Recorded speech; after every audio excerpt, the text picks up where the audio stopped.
My name is Jason Edelman, founder and CTO of Network to Code. I'm going to go through a Nautobot overview over the next 15 to 20 minutes, really introducing Nautobot to the world as an open source network automation source of truth and platform.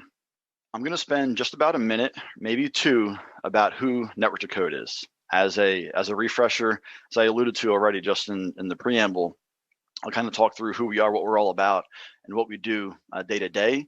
From there, I'm going to set the stage a little bit for the next 2 hours and talk about data and source of truth, how that enables network automation, and how that could be used to really build out a network automation platform.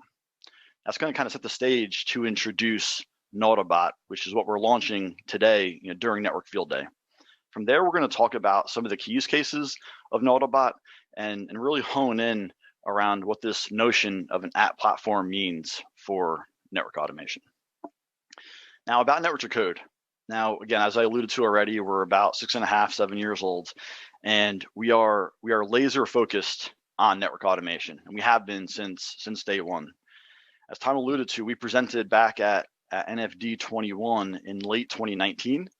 From that time, we've almost doubled in size. Back then, we were probably about 30 to 35 headcount, and now we're mid 60s, even getting to 70 real soon.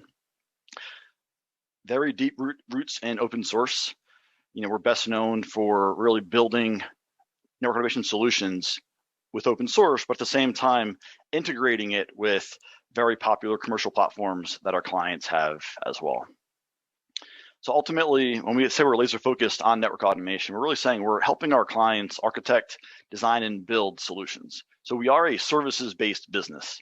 And this is unique in that in the bottom left, I do have the field day no-no about a Gartner, about recognizing Gartner on the slide, but I couldn't not have it because as I was saying, as a services-based business, it's rare and unique to get recognized by an authority like Gartner. So we hold that very near and dear to our heart. As a team, very diverse team. As I alluded to, we're 65 plus strong. We have a team, a large team of network engineers that have converted into developers and automation engineers and consultants. We even have, I think at this point, it might be 12 plus, CCIE or expert level certs. Some of them may have expired. I might be one of those that expired several years ago. Then we've also hired a large number of professional developers, really kind of straddling that line and bridging that gap between software development, DevOps, and networking. Very community driven, very community focused. And one of the highlights that we like to make here is around a Slack community, that we started back in 2015. Right now, there's 17,000 people that have signed up to engage in some fashion on Network to Code Slack. And there's channels for all topics. It could be Python, it could be a technology, it could be a vendor, it could be a product. Really doesn't matter. It could be Yang, it could be just any concept or product. You even find product managers, TMEs hanging out in there from all the common manufacturers as well. If you're not on there already, you can go to ntcslack.com and sign up. Very great place just to kind of share ideas and collaborate. I think I hit the mark under 2 minutes for Network to Code, so that's a first for me. But so what we're going to do before we dive into source of truth and what that is, we're going to set the stage talking about configuration data with some examples of looking at a lightweight topology for routers. What we see here is 4 commands. We see an interface, a description, and 2 commands defining the port type, and the VLAN assigned to it. So we see this configuration on a given interface on a given device and ask the question, is it the correct configuration on that interface on the device? The truth is, most times we really don't know. To verify something, go to the device, do a show run or show config, and you really don't know if that's the exact configuration that should be on there. Ultimately, designs drive configurations, or they should drive configurations. Now, these designs that have existed for a long time within our clients, with an enterprise space, or with any environment, oftentimes there's text files, there's Word documents, and very procedural in terms of what the standards are, but there's often a disconnect with implementing those standards. But we can see here, if we look kind of at the orange and the text on the right, that there's really two pieces of information that we're looking at. And one piece is in the orange, which is sort of like the data point itself. And the actual command syntax is around the template or the commands that are required by a given manufacturer, as an example. So if we think about designs driving the configuration, ultimately it's about data driving the configuration. Try to decouple the syntax. Again, this could be Cisco syntax, this could be Arista syntax, it could be a number of other vendors that have a traditional CLI, but at the same time, if it was Junos, if it was another API type, if it was another CLI type, the syntax could be different, but the data itself would remain the same in that we need to define a description, the mode of the interface, and then assign it a VLAN. So ultimately, we're talking about data, driving configurations and policy across the network. This is where we get into the concept of source of truth. So this is what we're referring to when we hear that phrase over the next 2 hours. Is source of truth is the ability to define that data that is the intended state of the networking device, ultimately enabling data-driven network automation, really decoupling the CLI syntax and API calls from the data itself, ultimately, again, giving us even vendor-agnostic network automation. And think about like the data that you could define to drive design.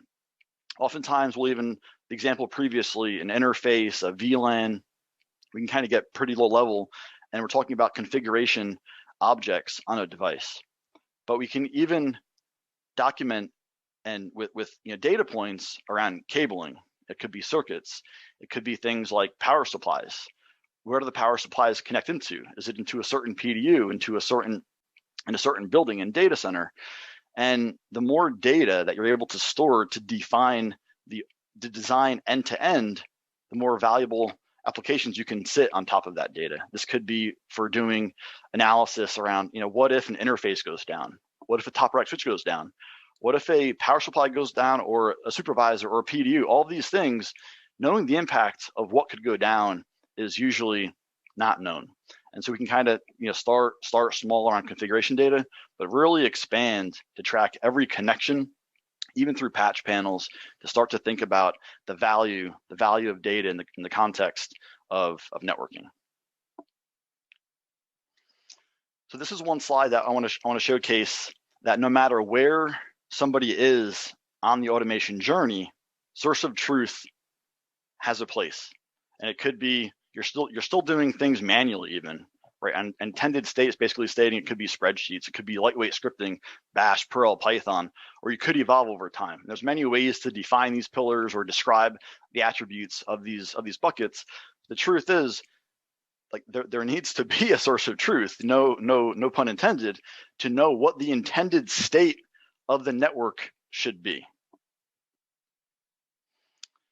So what I'm going to do is switch gears slightly, for the next minute, and talk about a network automation platform and start to plant the seed that we're going to hear a lot about in the next, we'll say, hour and 50 minutes or so. Think about a phone. We have this idea of a smartphone now for 15, 20 years or whatever it's been, and the phone, we can still make phone calls on it, but it's really this app development ecosystem that is thriving to be able to enhance productivity, collaboration. It could be banking, it could be a variety of things that you can leverage the phone for as a vehicle for these applications. Now, like the way we view it is a source of truth is a vehicle for network automation applications as well. You're able to leverage all this rich data that exists in a source of truth to be able to build high value applications that exist on top of it. So with that introduction, this is where we are officially launching Nautobot today. So again, super exciting, humbling day for everybody at Network to Code. The folks we have on the call, everyone that's watching, there's been a lot of time, a lot of energy, a lot of thought into really getting Nautobot out the door. So we're launching this today as an open source project that we're sponsoring. And I think even on Twitter today, there was some mention of Netbox. And so Nautobot is coming from the origins of Netbox. And what we're going to talk through, a bit more about the direction that we're going to be taking, Nautobot into the future as well. So the first thing that I'm going to cover is sort of why fork, right? Very common questions.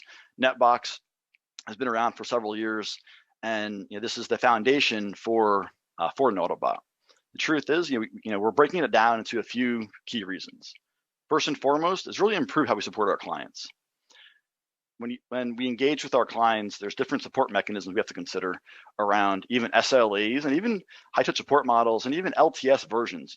Being able to have versions that we could support for an ongoing period of time. And the truth is, open source projects sometimes go at a rapid pace that make it unmanageable for certain environments to upgrade at that pace. So we need to be able to manage that process a bit more to, essentially better support the clients, that are using Nautobot.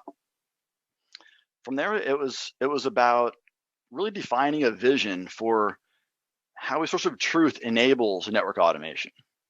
As I said earlier, at Networks of Code, our business is network automation, and there's ways you can use source of truth just to document the network. And so I think for us, it's a bit unique that it's really ensuring there's automation capabilities being built into the platform to truly enable network automation. And the third reason is this idea of the platform, right? I alluded to the smartphone analogy already, but for us, this is about enabling Nautobot as a platform that which there's choice of the applications or apps that people can write and use that rich data. And it's very unopinionated in terms of what those apps can be and should be, but we're going to talk through several of them in the next hour and 45 minutes or so as well. Also, as we go through this process and with launching Nautobot, we're definitely committed, right, to creating and fostering a community around Nautobot. Now, truth is, again, we're launching today, so I think we know it's just the beginning, and we all have a lot to really learn to create that great and thriving community, but we are committed to do so. What I'm going to do now is talk about the 3 key use cases for Nautobot. The first one is the most obvious one. This is around data storage, and really the idea of almost a network CMDB, being able to store the defined and intended state of the network, IP addresses, VLANs, BGP, ASNs, right? A number of data points that can be stored. But for us, it's really about this flexibility. Like that first word, flexible, there is really what's driving us in our vision for Nautobot. We're going to hear about features later on today from John, Damien, Ken, and the team around relationships, how you can define relationships between the objects that exist in the database. VLAN is a common example that we talk about. VLAN for some could be a rack, VLAN could be a site, VLAN could be a building. So it's really being able to identify that and being able to make sure users can define their network design as they need to in Nautobot. Custom fields as well, if there's attributes that are needed on an interface or a VLAN or whatever it might be, we believe users should be able to modify custom fields or modify fields, again, to be unique to their environment. Data validation, John's going to talk about in a bit more detail. This is about codifying your business rules. Oftentimes, if you're adding hosts to inventory, you could just say host name NYC router 1, NYC router 2, following your standards. Then I'm going to add maybe JSON router 1, and that would be a violation of the standard naming convention. And so we're building in data validation to ensure that any rule that an organization has that could be codified and embedded within Nautobot. Number 2 is around really this embracing of network automation as a platform. Right, very traditional REST APIs, it's table stakes these days, and we're very focused around these newer features that we're announcing, like GraphQL. GraphQL allows users to be able to query the exact data they want over an API. As an example, if we had an inventory system and you have devices, you have interfaces, maybe you're tracking the connections from that interface to a different device and the neighbors. To be able to get all that data through traditional APIs, it might be half a dozen or a dozen more API calls to make over a traditional HTTP API call. With GraphQL, it's a single API call. So queries become a lot more efficient and a lot more streamlined in the automation tooling consuming that data within Nautobot.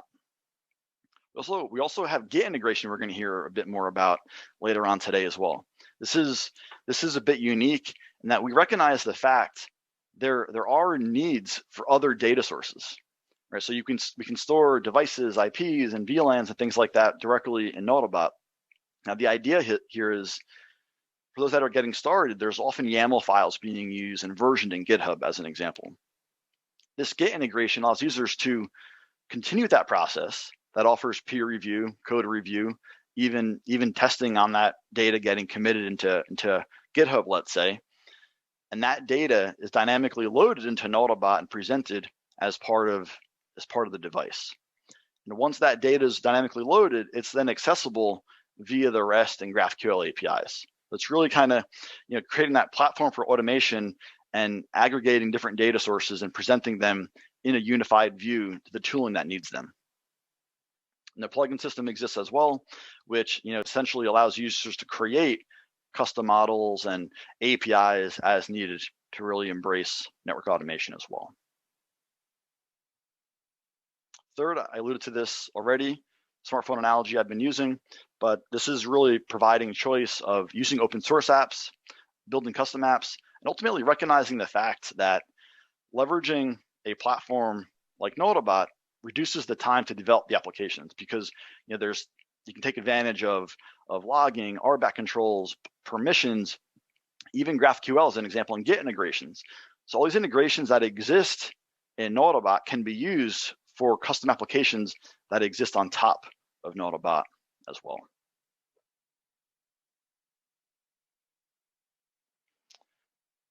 As I alluded to, as a business, being solely focused on network automation, the heart of it starts with data. So we see Nautobot at the top, being able to define the intended state, but ultimately, we're talking about closed loop architectures and intent-based systems to be able to define the intent, essentially integrate with orchestration platforms. And it could be name your favorite platform. And I know tomorrow Attentional is presenting. It could be Attentional. It could be under the covers execution. It could be Ansible. There's so many tools that can be used to fulfill a strategy like this, but it really starts with data. And so I think for this session, that's what it's really about from a broader perspective, is really recognizing the fact that to really do network automation, you have to think about a data first strategy. Some examples that I want to offer up, as we go through the session today, is this idea around Nautobot Apps. We're going to have this app ecosystem that allows users to create apps, should they choose to. And these apps can be written as lighter weight extensions, as I alluded to. It could even be creating a custom UI element. Nothing major. Maybe you want to view VLANs on a different page in Nautobot. It can be done via an extension or a plugin. Create a custom API call or custom data model. But on top of that, the apps that sit north of that could be to do whatever you need it to do to better integrate network automation or solve workflows in a given environment. Right? It could be backups and compliance. We'll see later on. It could be OS upgrades. It could be a larger workflow, or it could be more of a quote unquote micro workflow. And it's really providing the ability to do what's needed. It could be integrations with monitoring tools, right? A lot of opportunity to really leverage the data that exists for the intended state and start to bridge that gap with the other tools that exist within an end-to-end architecture. I'm going to talk about two of the apps right now, just as a precursor. This one Tim's going to talk about in a bit more detail later on today. This is Nautobot Chat Apps. This is pretty exciting because it really highlights the fact that the apps can do anything. And so with Nautobot Chat Apps, you can run a chat bot within Nautobot itself. And so what we're announcing today, this is also open source, the chatbot runs inside Nautobot, but at the same time, you can create chat commands to get the data from Nautobot. If you want to get interfaces, get connections, get VLANs, get devices, you can do all that. Plus, you can even extend it to add more commands in the future. And the idea of chat ops is still growing out there, but we're seeing a lot of our customers deploy it to really enable self-service in a meaningful way, to be able to just embrace your traditional day-to-day chat tool like Microsoft Teams, WebEx Teams, or even Slack or Mattermost. The other app that I'll mention is building configuration that Ken's going to talk about. This is really creating a solution around configuration compliance within Nautobot. Right, we have all the defined state data in Nautobot. Now, if we can understand what the templates are, what the current configuration is, we can then start to tell users if those configurations are compliant, mapping back to the actual intended state that it does exist in Nautobot. And Ken will talk about this in more detail, but this is nice because it's loosely coupled in nature, but integrating with current systems. If you already have GitHub repos with backups and templates, those get pulled into Nautobot and used as part of the end-to-end application. The one thing that I'm gonna close with before I hand it off is around the idea of a Nautobot ecosystem. So we're talking about Nautobot today, but it's really beyond Nautobot. We are announcing several other projects that as well that revolve around Nautobot, from apps. We're going to see extensions through the presentation today. This could be about getting data from Nautobot, graphing it in Grafana, looking at trending and analysis of the data that exists. So it's really way more than a single project, right? It is really just our goal is to really make sure Source of Truth is that first-class citizen for network automation. I had a quick one on why the fork. I know that there was extensibility in Netbox. So what was lacking in Netbox that you guys couldn't do with it? I mean, is it what specifically wasn't there for you guys to extend it the way you wanted to? Yeah, no, it's a good question. And we're going to talk way more about this in the next couple of days publicly. But I think for us, it's the overall direction of the platform itself. It's recognizing the fact for us, going back to the 3 use cases, it's support model, automation use cases, and the app platform. And philosophically, even the app platform is a different mindset of where Netbox is and is going versus where we're taking this overall to embrace network automation at a greater level. So just to better understand what you guys do, you're primarily professional services and network automation training, correct? Exactly. And is this something that you built just in the course of helping your clients and you decided to open source it, or how did the product come about? Yeah, no, great question. So yeah, good point. Even around business model, because we are open sourcing this project today. So our core business is no doubt consulting services, professional services, and training. So I think in order to better meet the requirements of our customers, we wanted to evolve a network source of truth platform. And so for us, it's about being able to integrate, install Nautobot to meet the requirements of source of truth for our clients' environments. So it's through our numerous engagements over the past couple of years, recognizing possible gaps in technology and where it's going to really fulfill that need, as the vision of a network source of truth platform. That's more or less aligning to that network automation strategy that our clients have. It's very cool that you decided to open source it instead of keeping it proprietary. No doubt. It's a big decision.